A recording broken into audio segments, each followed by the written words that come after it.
16 जुलाई 2012 कसेरी घाट। 4 दोस्त अनिकेत, साहिल, राजीव और अमित सब हॉलिडे एंजॉय करने के बाद रात में वापस घर लौट रहे थे। अमित, अरे यार कब ये रास्ता खत्म होगा? 2 घंटे से इसी रास्ते पर भटक रहे हैं, बैठे बैठे कमर में मोच आ चुकी है।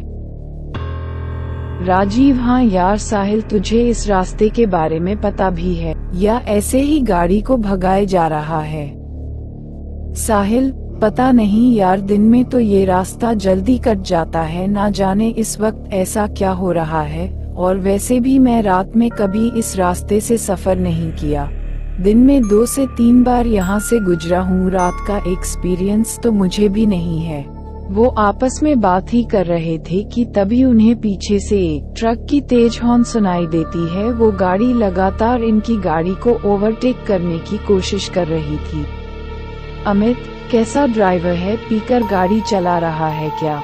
इतने में उस ट्रक ने इनकी गाड़ी को एक तेज टक्कर दी और लगातार हॉर्न बजाता रहा।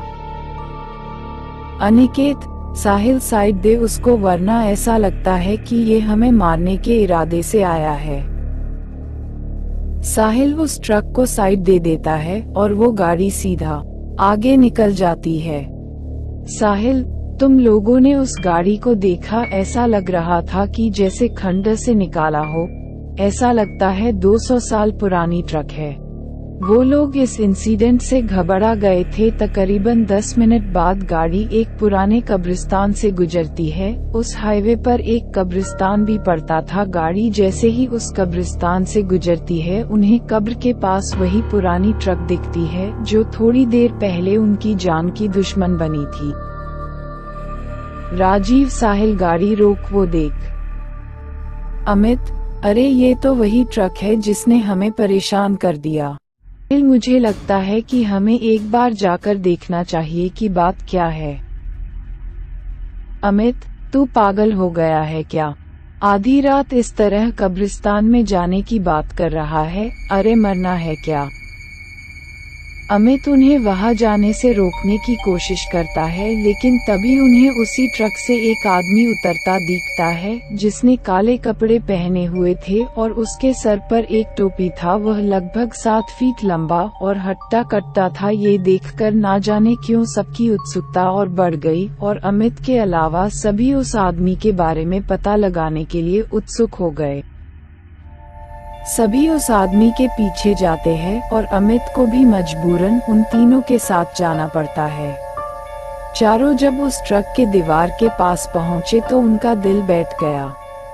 उन्होंने जो देखा उसे देखने के बाद उनके रोंगटे खड़े हो गए। उन्होंने देखा कि एक ट्रक ड्राइवर कब्र खोदकर लाशों को निकाला और उसे बेरहमी से खाए जा रहा था। वह जिस्म के हर एक अंग को निकालकर गंदी तरह से खाए जा रहा था। अनिकेत, भाई ये कौन सा राक्षस है?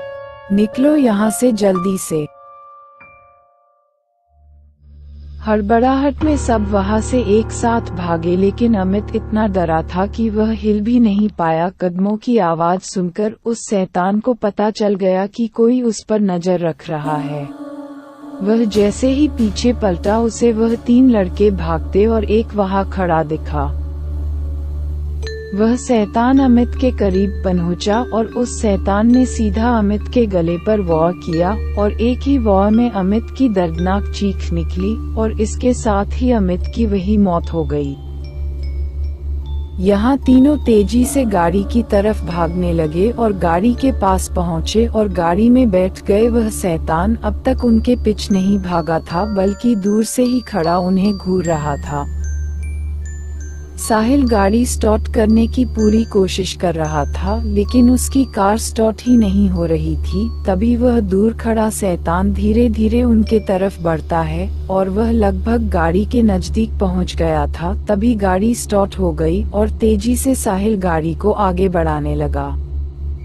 वह शैतान इन तीनों के पीछे पड़ चुका था और तभी वह हवा में उड़ा और सीधा गाड़ी पर कूद गया, और जैसे ही अनिकेत उसे देखने के लिए अपनी मुंडी गाड़ी से बाहर निकाली तभी उस शैतान ने अनिकेत का सर अपनी भारी तलवार से काटकर अलग कर दिया और उसका अधकटा शरीर गाड़ी में ही फड़फड़ाने लगा। ये देखकर साहिल और राजीव दोनों डर गए और दोनों जान बचाने के लिए चलती गाड़ी से कूद गए।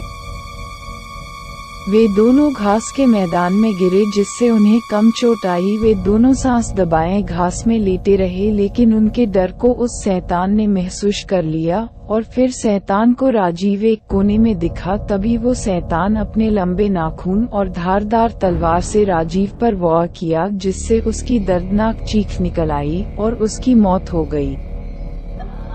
उस शैतान ने साहिल को नहीं देखा था और साहिल भी राजीव की मौत के वक्त वहां से निकल चुका था, जिसकी वजह से वो बच गया। उस रात कसेरी घाट हाईवे पर जो भयानक हादसा उनके साथ घटा उससे सभी को ये सीख लेनी चाहिए कि अंधेरी रातों में भूतिया रास्ते से गुजरने का अंजाम कितना खौफनाक हो सकता है। कहते हैं उस भूतिया सड़क के कहानी में कोई शैतान है जो हर रात 12 से 3 के बीच अपने पुराने खतरनाक ट्रक से अपने शिकार का पीछा करता है और उसे मरकर कब्रिस्तान में दफन कर देता है और अगली रात उसे कब्र से निकालकर उसके जिस्म के टुकड़ों को खाता है जिससे वो अमर रह सके।